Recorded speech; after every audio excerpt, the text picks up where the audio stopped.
अस्सलाम वालेकुम। आज हम बात करेंगे उन स्टूडेंट्स के लिए जो अपनी बीएस मुकम्मल करने के बाद एमएस में बैरून मुल्क एडमिशन लेना चाहते हैं। इससे पिछली एक वीडियो में मैंने कहा था कि जो स्टूडेंट्स बाहर पढ़ने के लिए जाना चाहते हैं हायर एजुकेशन के लिए, वो इंग्लिश स्पीकिंग कंट्रीज़ को फोकस करें। उसकी रीज़न्स कुछ ये थी कि इंग्लिश स्पीकिंग कंट्रीज़ में आपको लॉन्ग टर्म बेनिफिट हो सकता है। मिसाल के तौर पे अगर आपने वहीं पे जॉब करनी है और उसके बाद वहीं पे विद फैमिली सेटल भी होना है, तो इन द लॉन्ग रन आपको आपकी फैमिली के लिए और आपके बच्चों के लिए इंग्लिश स्पीकिंग कंट्रीज़ में सेटल होने का फ़ायदा है। इसके बरक्स अगर आप नॉन इंग्लिश स्पीकिंग कंट्रीज़ में सेटल होते हैं, जैसे कि यूरोप के बहुत सारे छोटे-छोटे मुल्क हैं, तो उनमें अगर आप सेटल हो भी जाते हैं, तो कभी ना कभी इस तरह की प्रॉब्लम आ जाती है कि आपको लैंग्वेज बैरियर या तो बहुत ज़्यादा तंग करता है, और वो लैंग्वेज बैरियर सिर्फ़ आपके लिए नहीं बल्कि आपके बच्चों के लिए भी होता है। लेकिन इस वक़्त जब मैं ये वीडियो बना रहा हूँ तो सूरत-हाल काफ़ी बदल चुकी है, पाकिस्तान के हालात आप लोगों के सामने है। मैंने पहले एडवाइस की थी कि जो पढ़ा-लिखा नौजवान है वो अगर बाहर एडमिशन लेके बाहर जा सकता है, तो वो लीगल तरीके से एडमिशन लेके बाहर चला जाए, बाहर जाकर डिग्री करे, बाहर ही जॉब करे और यूरोज़ या डॉलर्स में इनकम ले, सैलरी ले और उस सैलरी को पाकिस्तान वापस भेजे। तो इससे ना सिर्फ़ ये कि मौजूदा वक़्त के हिसाब से पाकिस्तान की ये खिदमत है, क्योंकि पाकिस्तान को इस वक़्त डॉलर्स की ज़रूरत है, और सिर्फ़ मुल्क की ही खिदमत नहीं है कि फ़ॉरेन रेमिटेंस की शक्ल में जो होती है, बल्कि इससे आपको और आपकी अपनी फ़ैमिली को भी फ़ायदा होगा कि इस वक़्त वही लोग ज़्यादा मुतमईन हैं जो कि डॉलर प्रूफ़ हैं। या फिर जब डॉलर ऊपर जाता है और वो जब बाहर से पैसे भेजते हैं, यूरोज़ भेजते हैं, तो वो मल्टीप्लाई हो जाते हैं, तो वो फ़ायदे में हैं। तो लेकिन इस वक़्त अगर चॉइस की बात करें, तो चूँकि यूथ पाकिस्तानी यूथ बाहर निकलना चाह रही है, और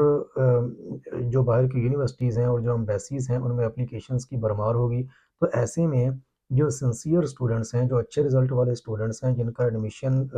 वाक़तन हो जाएगा किसी न किसी यूनिवर्सिटी में, उनको भी ये सिंसियरिटी या ये सीरियसनेस अपनी एप्लीकेशन में शो करने की ज़रूरत होती है कि हम वाक़ई वहाँ पे पढ़ने जा रहे हैं। वरना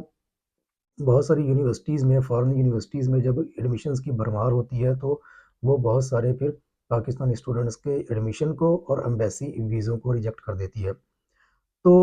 अगर आप वाक़ई बीएस के बाद एमएस में बाहर एडमिशन लेने के ख़्वाहाँ हैं,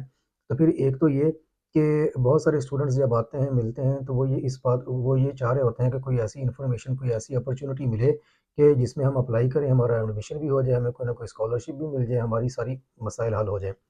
तो पहली तो ये बात ज़हन से निकाल दीजिए कि आपको फ़ौरी कोई मिलेगा। ऐसे हो भी सकता है कि आपको किसी यूनिवर्सिटी के में आकर आपकी पसंद का जो प्रोग्राम है वो ऑफ़र हो रहा है, आपने अप्लाई किया, आपको एडमिशन मिल गया और उस एडमिशन की बुनियाद पे आपको वीज़ा भी मिल गया। तो ये क्विकली भी हो सकता है, लेकिन ज़्यादातर केसेज़ में आपको अच्छा खासा होमवर्क करना पड़ेगा, और ये होमवर्क ये होता है कि आप ये सोचते हैं कि क्या मैंने जो मेरे पास बीएस की डिग्री है, उसी फ़ील्ड में मैंने एमएस करना है। मिसाल के तौर पे अगर आप इंजीनियरिंग ग्रेजुएट हैं, तो आप ये सोचेंगे कि क्या मैंने एमएस भी इंजीनियरिंग में करना है या इंजीनियरिंग मैनेजमेंट में करना है या फिर बिज़नेस के किसी फ़ील्ड में करना है। और जो भी आपकी दिलचस्पी हो, उससे मुतल्लक यूनिवर्सिटीज़ की आप लिस्ट बना लें, उसका एडमिशन क्राइटेरिया नोट कर लें, उस मुल्क का जो एम्बेसी है, उसकी वेबसाइट पे जाके उसकी वीज़ा रिक्वायरमेंट्स देख लें और फिर उसके मुताबिक अपने कागज़ात तैयार करना शुरू करें। प सबसे पहले तो आपको पाकिस्तान में बहुत ज़्यादा तैयारी करनी पड़ेगी। मिसाल के तौर पे मैट्रिक और एफएससी की जो सनद है, वो आपको मैट्रिक बोर्ड से और आईबीसीसी से अटेस्ट करवाना पड़ती है। उसके बाद फॉरेन ऑफिस की अटेस्टेशन होती है, जो बीएस की डिग्रीज़ होती हैं, वो आपको एचईसी से पहले सबसे पहले अटेस्ट करवाना पड़ती हैं, फिर उसके बाद वो फॉरेन ऑफिस से होती हैं। तो ये अच्छा खासा लंबा काम होता है, और ये सब कर लेने के बाद आपको आपका ये होमवर्क होना चाहिए कि सबसे पहले इंग्लिश स्पीकिंग कंट्रीज़ की जिन-जिन यूनिवर्सिटीज़ में आपकी पसंद का या आपका रेलेवेंट प्रोग्राम ऑफ़र हो रहा हो, उसकी लिस्ट बनाएँ, उसकी रिक्वायरमेंट नोट करें। फिर उसके बाद जो यूरोपियन कंट्रीज़ हैं या कोई भी ऐसा साउथ कोरिया हो गया,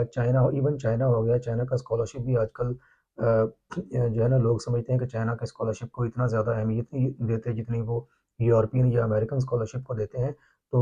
जो चाइनीज़ स्कॉलरशिप हैं वो अच्छे खासे फ़ेमस हैं, और वो बहुत ज़्यादा अमाउंट के भी होते हैं, ख़ास तौर पे पीएचडी और पोस्ट डॉक के लिए। तो आप इन तमाम रिक्वायरमेंट्स की लिस्ट बनाएँ, और उसके बाद जो अपॉर्च्युनिटी आपको मिलती है, यानी अब ये जो फर्स्ट ये जो आपकी चॉइस की प्रेफ़रेंस है कि इंग्लिश स्पीकिंग कंट्री में ही जाना है, वो अगर मिल जाए तो वेल एंड गुड, वरना किसी भी मुल्क की किसी भी यूनिवर्सिटी में जहाँ पे आपको चांस मिलता है लीगल तरीके से एंटर होने का, वहाँ पे आप जाएँ और वो डिग्री मुकम्मल करने के बाद या तो फिर आप किसी इंग्लिश स्पीकिंग कंट्री में जॉब ढूँढ लें, या फिर वहीं पे जिस कंट्री से भी आपने डिग्री की होगी, वहाँ पे आपको जॉब मिलने के चांसेस होंगे। तो इस वक़्त चॉइस आपकी ख़त्म होती नज़र आ रही है, क्योंकि बहुत सारे जो ममालिक हैं, ख़ास तौर पे जो यूके है, उसकी तो फ़ीस ही बहुत ज़्यादा होती है, उसकी यूनिवर्सिटीज़ की। उसने तालीम को फ़ॉरेन स्टूडेंट्स के लिए वैसे ही कमर्शियलाइज़ किया हुआ है, वो इससे बहुत ज़्यादा अर्न करता है। तो ज़्यादा जो अट्रैक्टिव कंट्रीज़ हैं आपके लिए मेरे नज़दीक, वो कनाडा है, ऑस्ट्रेलिया है, न्यूज़ीलैंड है, कि अगर इसमें आपको एडमिशन मिल जाता है तो, और आप कोई ना कोई डिग्री भी मुकम्मल कर लेते हैं, तो बाद में आपको पीआर के लिए ये जो 2 साल का स्टे है, 2-3 साल का जिसमें आप डिग्री मुकम्मल करेंगे, इसके अच्छे खासे पॉइंट बन जाते हैं, और आप जो पीआर की एप्लीकेशन है वो अच्छी खासी आपकी स्ट्रेंथन हो जाती है। लेकिन अगर आपको एडमिशन कनाडा, ऑस्ट्रेलिया, न्यूज़ीलैंड वगैरह की यूनिवर्सिटीज़ में नहीं मिलता, तो फिर कोई भी यूनिवर्सिटी जो किसी भी यूरोपियन कंट्री की हो, जहाँ पे एजुकेशन एक्सपेंसेस कम हों, तो वहाँ पे आप जा सकते हैं। और जहाँ तक फ़ी वाली यूनिवर्सिटीज़ का ताल्लुक है, तो अगर आप वहाँ पे जाते हैं, तो आपको इंग्लिश स्पीकिंग कंट्री में, चूँकि आपकी इंग्लिश अच्छी होगी, तो कोई ना कोई पार्ट टाइम जॉब करके भी आप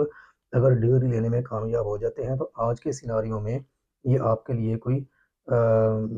बुरी चॉइस नहीं है। बाकी जो भी कोई एडमिशन से रिलेटेड इन्फॉर्मेशन है, या फिर वीज़े से रिलेटेड इन्फॉर्मेशन है, वो आपको किसी एजेंट के पास जाने की ज़रूरत नहीं है। हर तरह की एडमिशन की इन्फॉर्मेशन यूनिवर्सिटी की वेबसाइट पे मौजूद होगी, और हर तरह की वीज़ा की